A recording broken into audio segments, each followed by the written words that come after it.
이번 한 주간 여러 가지 사건들이 많이 있었지만 우리 또 기독교계에서 가장 큰 이슈였다면 조용기 목사님 소천의 사건일 것입니다.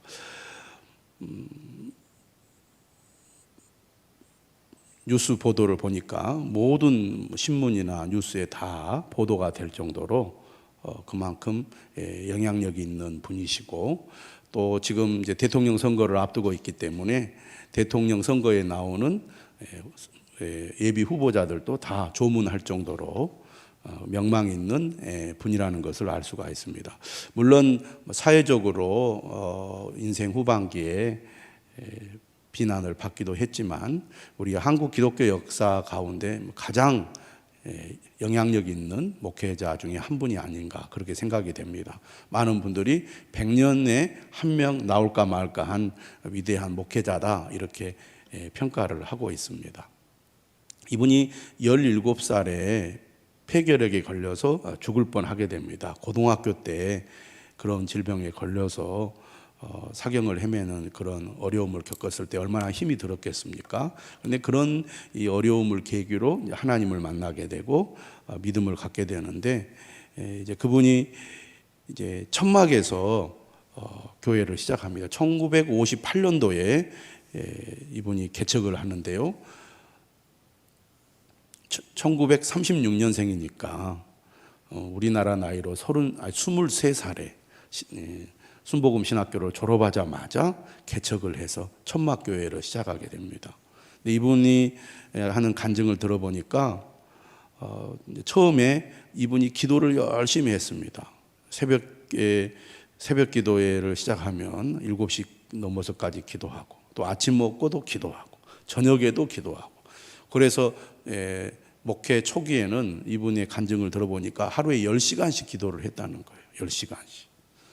1시간 기도하기도 사실 쉽지 않고 바쁘고 분주한 삶을 살아가는 현대인들에게 기도하는 시간을 내는 것조차도 사실 버거운데 이분은 무려 10시간 동안 기도를 했다고 합니다. 그런 가운데 막 환자들이 모여들기 시작했고, 그리고 많은 환자들이 이제 치료를 받는 그런 기적이 나타나게 되지요. 그러면서 이 순복음교회가 아주 그 어려운 시대에 아주 폭발적으로 부흥을 하게 됩니다. 그래서 교회를 이제 여러 번 옮기다가 나중에 70년대 들어와 가지고 여의도로 교회를 옮겨서 크게 짓지 않습니까? 그래서 1990년대 초반에 이 기네스북에 이제 등재될 정도로 단일 교회로서는 세계 최대의 교회로 성장을 하게 됩니다. 70만 명, 어마어마한 거죠. 물론 외적인 규모가 얼마나 크냐 이게 사실은 본질은 아니죠. 하지만 이분이 겸손한 마음으로 하나님을 의지하는 가운데 복음 전도를 위해서 헌신했던 그의 삶은 우리가 본받아야 될 것이라고 보고, 그 바탕에는 뭐가 있었느냐? 바로 뜨거운 기도가 있었다는 겁니다. 여의도 순복음교회의 그 성장의 바탕에는 여러 가지가 있겠죠. 물론 조용기 목사님의 그 카리스마와 또 그 훌륭한 메시지 설교도 꼽을 수가 있겠고, 그 다음에 구역 조직, 그 교회가 아주 구역 조직이 잘 돼서 이 구역 조직이 활성화됨으로써 교회가 탄탄하게 크게 성장하는데 밑거름이 됐습니다. 세계 교회가 본받을 정도로. 그러나 무엇보다도 그 교회의 그 부흥의 원동력에는 이 강력한 기도가 있었다 이렇게 볼 수가 있겠습니다. 오늘 지금 한국 교회의 위기는 사실은 기도의 위기다 이렇게 볼 수가 있습니다. 너무 생활이 바쁘고 또 이제는 상당히 삶이 복잡해졌어요. 그러다 보니까 기도하는 시간을 잘 갖지를 못하고, 또 뿐만 아니라 사람들의 이제 뭐라 그럴까요? 이성적 사고가 많이 이제 발달하다 보니까 꼭 기도를 많이 해야 하나님을 잘 믿는 것이고, 또 하나님께서 기도를 많이 해야 꼭 들어주시느냐, 이런 또 비판적인 생각이 그리스도인들 안에도 많이 있습니다. 그러다 보니까 기도를 많이 이제 소홀히 하게 되고 기도가 점점 줄어들고 있을 뿐만 아니라 삶의 환경이 사실은 과거와 비교해 볼 때 너무나 풍요롭잖아요. 물론 지금도 힘든 삶을 살아가는 분들이 많이 있지만 그래도 과거와 비교해 보면 절대 빈곤의 시대가 아니잖아요. 당장 먹을 것이 없어 굶어 죽어가는 그런 시대가 아니다 보니까 기도의 필요성을 그렇게 절실하게 느끼지 못하고 있죠. 또 과거에는 가난하다 보니까 병원에 가기도 쉽지 않고 약을 제때제때 필요한 약을 구해서 먹기도 쉽지 않고 영양실조에 제대로 영양 섭취를 제대로 못하니까 늘 건강의 문제가 사람들의 삶에 항상 어려운 숙제였는데 지금은 아프면 병원에 가면 되고 또 심각한 병도 우리가 미리미리 검사하고 또 우리나라 좋은 최고의 병원을 찾아가면 어느 정도 치료가 가능하다 보니까 기도해야 되겠다 이거보다는 빨리 병을 알아서 좋은 병원을 찾아가지고 좋은 의사를 만나서 치료하면 된다. 이런 이제 합리적인 생각이 사람들의 생각을 이제 지배하다 보니까 기도해야 되겠다. 정말 우리에게 기도가 너무너무나 중요하다. 당장 먹고 살 문제부터 해서 질병의 문제에 이르기까지 우리 삶의 가장 기본이 되는 문제를 하나님이 도와주지 않으면 안 된다는 이런 절박함이 별로 없는 시대에 우리가 살고 있습니다. 우리가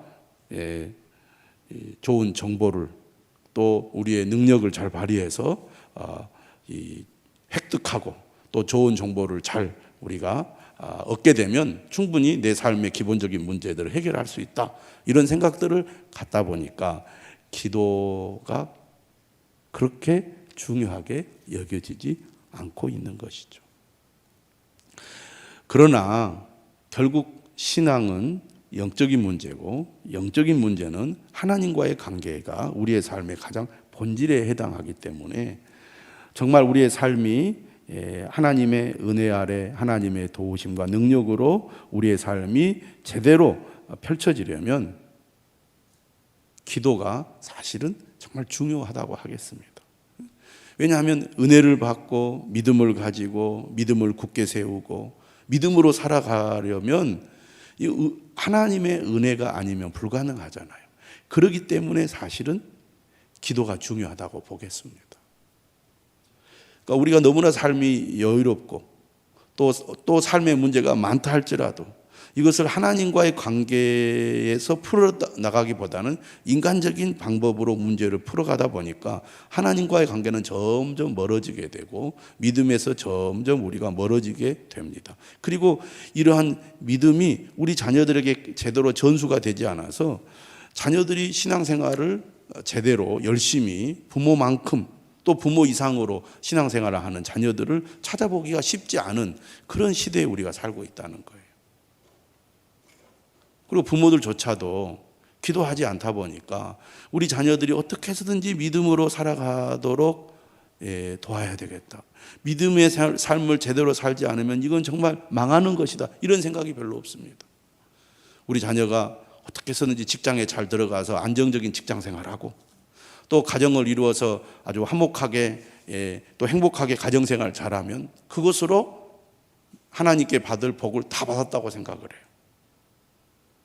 우리의 시각이 우리의 관점이 전혀 영적이지 않다는 것입니다.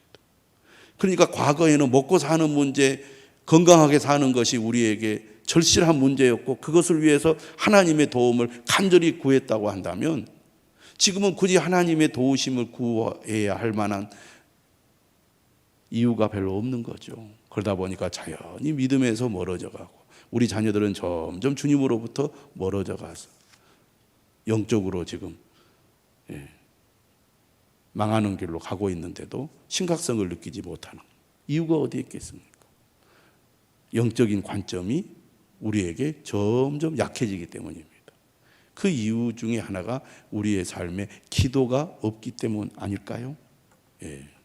정말 기도가 회복이 되어야 합니다. 한국교회가 이렇게 병들어가고 약해지는 근본 그 원인에도 기도의 부족함이 있다고 볼 수가 있습니다. 그런 의미에서 오늘 금요기도에 나와 기도하는 여러분들의 기도가 정말 중요하다고 하겠습니다.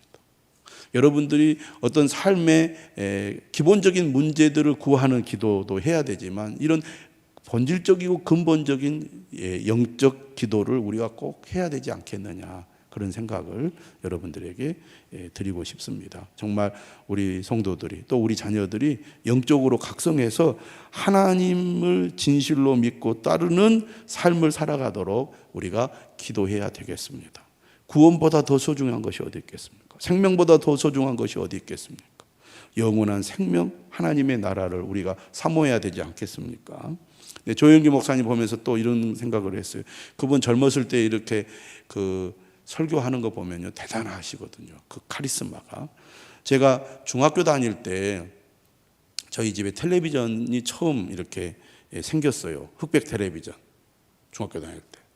그런데 주일 아침에 이렇게 딱 일어나면요, MBC 방송국에서 여의도 순복음교회 설교 방송이 나왔어요. 그때는 그렇게 교회가 돈이 있고 또 이렇게 아이디어가 있으면 공영 방송도 시간을 사서 설교 방송을 틀 수 있을 정도로 그런 이제 환경이 좋았던 거죠. 지금 같으면 어림도 없는 일이지만 그분이 워낙 이제 앞서서 애국의 이 문물들을 많이 경험했기 때문에 방송 설교를 해야 되겠다. 이미 70년대 말, 80년대 초에 그런 생각을 한 거죠.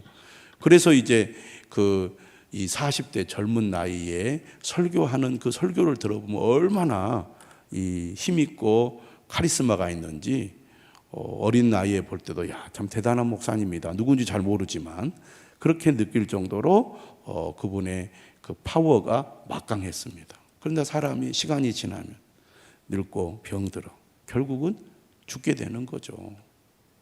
그래서 작년 하반기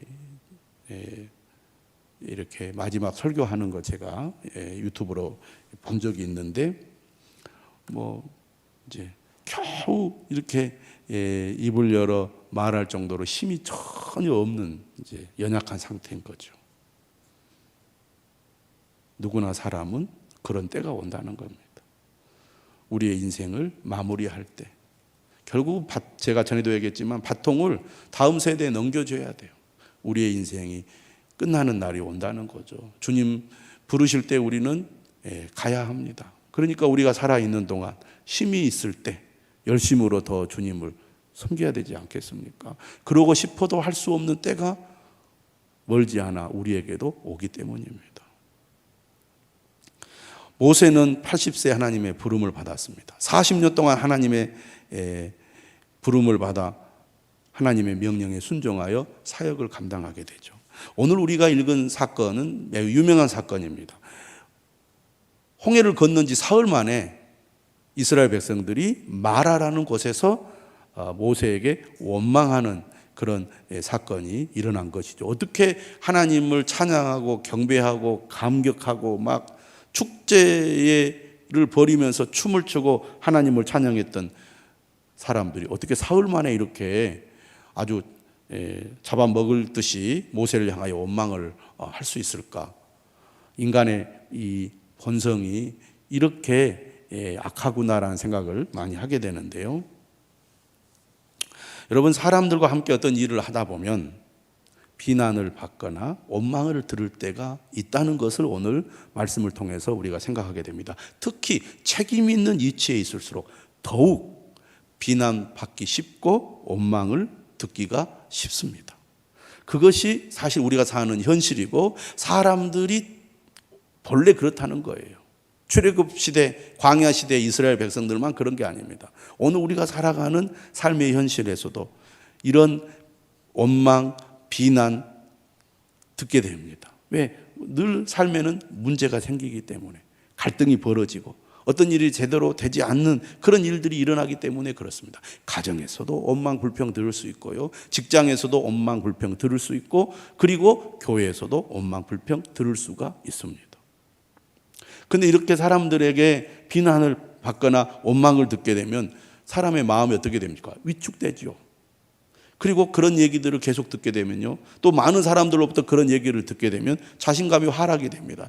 여러분, 한 사람만 누가 나를 싫어하고 나에 대해서 불만을 가져도 얼마나 마음이 불편한지 모릅니다. 그런데 그런 사람들 가운데서 아니야, 당신 잘하고 있어, 괜찮아, 용기를 잃지 마, 힘을 내, 그렇게 말하는 사람이 있으면 또 힘이 나잖아요.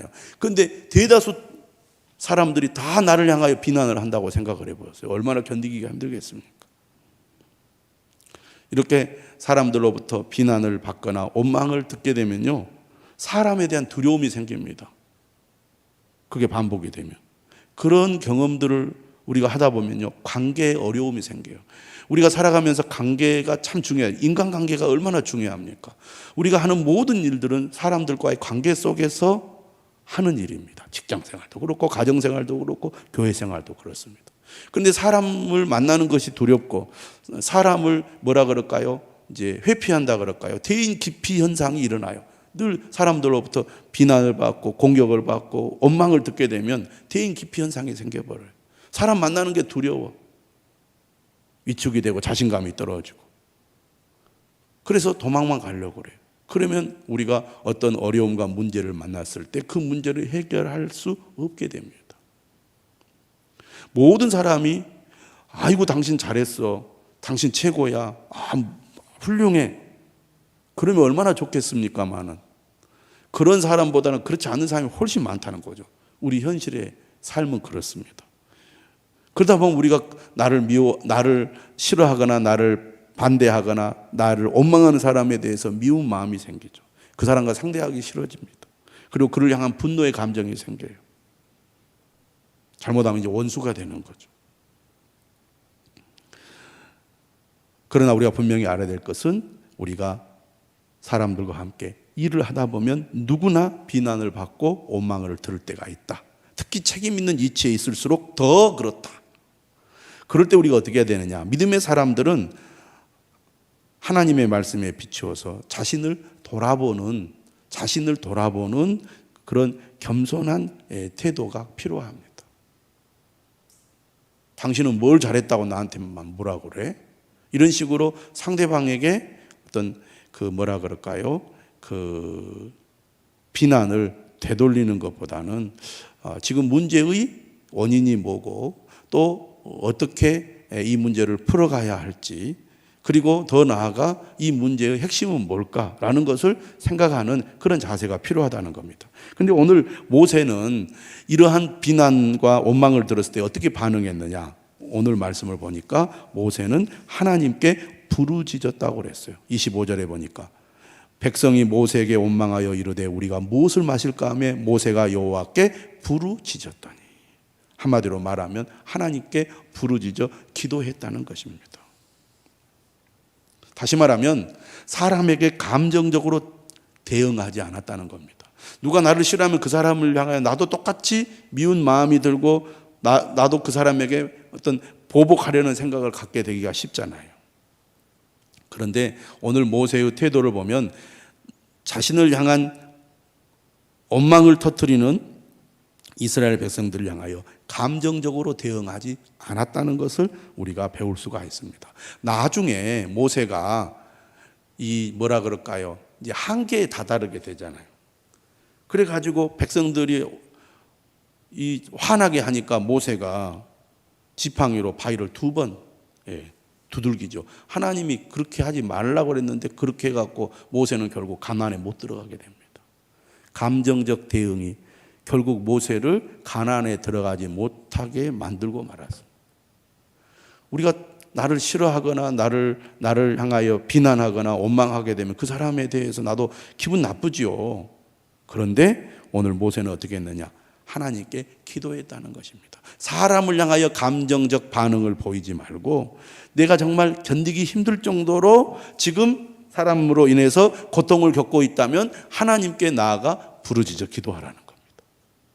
하나님께 내 감정을 쏟아내고 하나님께 이 문제를 해결해 달라고 기도해야 돼요. 저는 여러분들이 그렇게 할 수 있기를 바랍니다.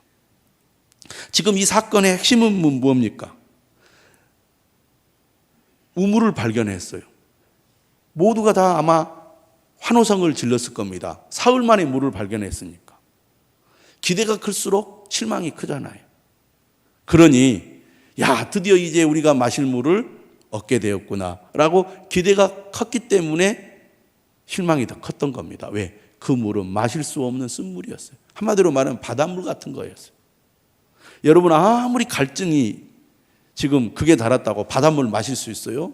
못 마십니다. 더 성질이 나죠. 그렇잖아요. 더 화가 납니다. 지금 이스라엘 백성이 그런 상황이에요. 그러니까 원망하는 데는 다 이유가 있었던 거예요. 어떻게 보면 합당한 원망이라고도 할 수 있습니다.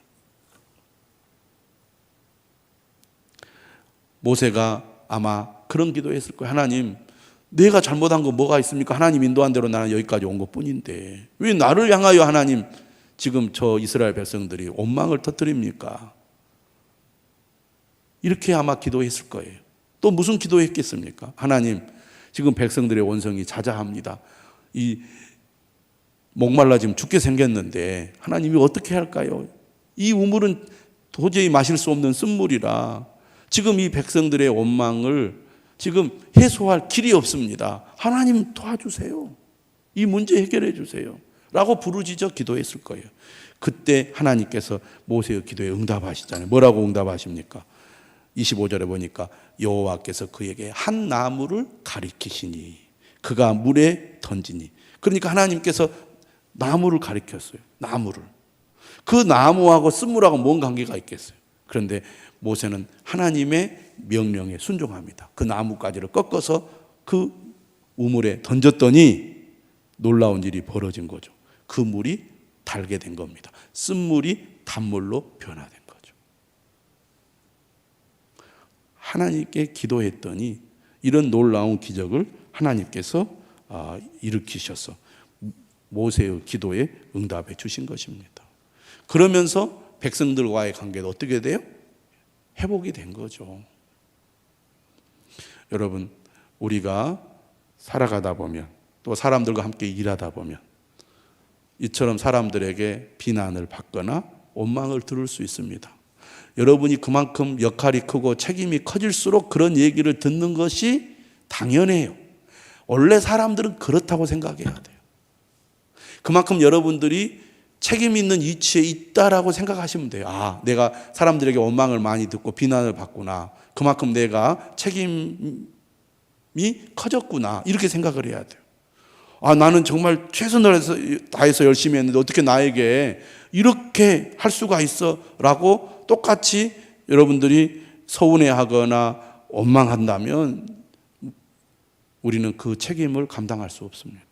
그리고 회피하는 사람이 되어버려요. 그러니까 책임감이 없는 사람이 돼버리는 거예요. 사람 관계에 실패하면요, 무책임한 사람이 되기가 쉽습니다. 도망가 버려, 숨어 버려. 그 일을 안 해버린다 그 말이에요. 왜? 사람에 대한 두려움. 나는 열심히 하는데 사람들이 다 그렇게 반응하는데 나 못하겠어요 이래요. 그런 사람은 결코 책임 있는 일을 못합니다. 풀어가야 돼요. 맞닥뜨려야 됩니다. 회피한다고 되는 게 아니에요. 어떻게 해야 돼요? 모세처럼 하나님께 기도해야 됩니다. 하나님의 도움을 구해야 됩니다. 그래서 관계를 풀어가야 돼요. 좋은 일꾼, 좋은 지도자, 좋은 책임자가 되려면 이처럼 사람과의 관계를 잘 풀어가야 되는데 하나님께 도우심을 구하는 자가 되라, 그런 얘기입니다. 오늘 밤에 우리 사랑하는 성도들, 모세처럼 원망과 비난을 들을 때 주저앉거나 또 감정적으로 사람에게 반응하거나 포기하는 것이 아니라 하나님께 부르짖음으로 관계도 회복하고 문제도 해결하고 책임도 감당하는 그런 사람 우리 다 될 수 있도록 주님의 이름으로 축원합니다. 오늘 밤 우리 다 같이 말씀 의지해서 간절한 마음으로 기도하겠습니다. 우리 찬양팀들 앞